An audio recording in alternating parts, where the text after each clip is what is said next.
All right, happening right now, federal and provincial officials are updating Canada's wildfire response. We know this has been the worst season ever. Let's listen in live here. But this year they've arrived even earlier, and they're made more significant because of widespread drought conditions we're experiencing across the province, and that we know will become increasingly common due to climate change. Here on the Sunshine Coast, last year we experienced the first state of emergency because of the droughts in our province's history. And extreme heat, poor air quality due to smoke, and water restrictions continue to heavily impact our province, which is affecting the health of residents and our communities, as well as shutting down businesses such as in the tourism and mining sectors and fracking in northeastern BC, and it's resulting in residents and workers needing to be evacuated.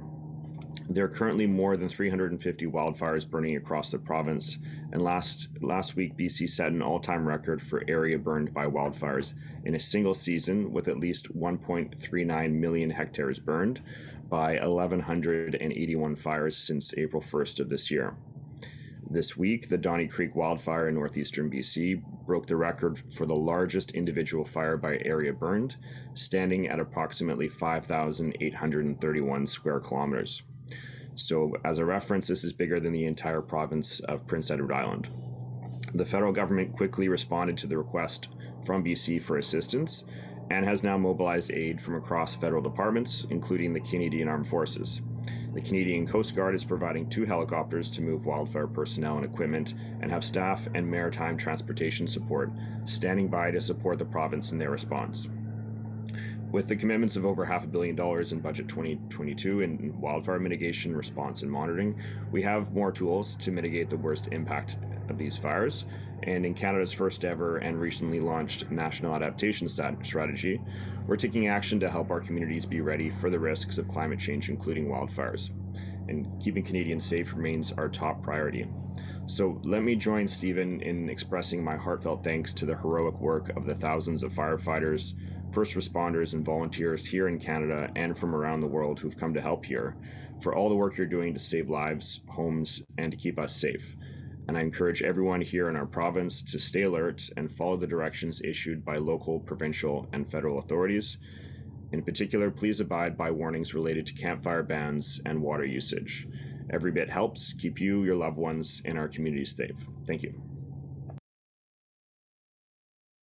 Thank you very much, MP Weiler and Minister Guilbeault. We will now take your questions. To pose a question, please use the hand-raising function.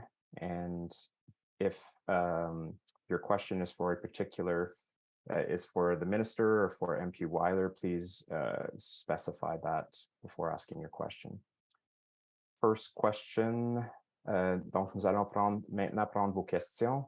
Veuillez s'il vous plaît utiliser la fonction de lever la main. Please use the raise hand function on Zoom. Et si votre question est adressée à une personne If your question is addressed to someone specific, please indicate that before asking the question. First question comes to us from, la première question est d'Éric Plouffe. First question, Eric Plouffe at Radio-Canada. Oui, bonjour, est-ce que vous m'entendez bien? Can you hear me? Oui, monsieur. Yes, Ma sir. question s'adresse au ministre My question is for Minister Guilbeault. En savoir un peu plus long sur ce qui est fait. I'd like to know more about what is being done to accelerate different measures to mitigate climate change impacts.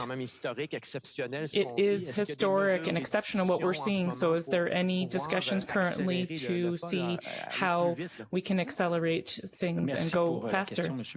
Thank you for that question. Indeed, we are working hard, and as Minister of Environment, we are working to accelerate the deployment of measures. For example, I adopted a regulation for clean fuel, and this is something the ministry has been working on for more than 5 years. Minister McKenna and Wilkinson's previously worked on that, and now myself. Our goal internally is to have new regulations such as zero emissions regulations, or on the zero emission nation's electrical network by 2035. And I think that instead of taking 5 or 6 years for these regulation projects, we hope to be able to do it around 2 years, 24 months. For example, the zero emissions law, I announced that in early 2022, and by the end of that year, we had published the draft regulation. The final regulation will be presented by the fall. So that took less than 2 years to adopt that regulation.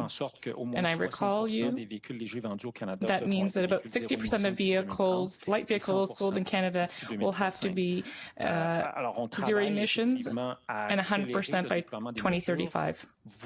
So in terms of accelerating the measures, you'll probably know that there is a lot of resistance, sometimes in the private sector, but also some of our provinces, partner provinces, who don't want to put their foot on the accelerator, but on the brakes. That includes some Atlantic provinces, Western provinces, but of course not all of the provinces, because we are seeing good cooperation, especially from British Columbia. But it's more difficult with some of the provinces. So if there were more collaboration from our provincial partners, then things would go even faster instead of us having to battle with them every day. Redirect. Information on the firefighters who are fighting the forest fires. What's coming up? Will there be more? I think that you're referring to something that I mentioned in my announcement. Yes, about the fact that more emphasis will be placed on training of firefighters who fight forest fires, unless I misunderstood. All right, we are listening to an update on Canada's wildfire season from the Environment Minister, Stephen Guilbeault, saying that 885 wildfires are burning right now in Canada. 600 of them are considered out of control. A record 11 million hectares of land have burned so far, and we're only midway through the season. After the break, the latest on Netflix. They're reporting massive subscriber growth despite backlash from their password sharing crackdown. That's next. Please go ahead. Hello, Minister Guilbeault. There's been concerns raised here in Newfoundland and Labrador recently because we are having right now one of the hottest spells we've seen in history. There's an inability to fight fires should they break out. And fortunately, they have not yet this year in this province. What kind of help could Ottawa extend to this province in the event that, such as last year, a big fire breaks out that threatens communities and the environment? What help could Ottawa offer? Thank you for the question. The federal government is ready to support provinces and territories should they need our help, and we've deployed so far this year.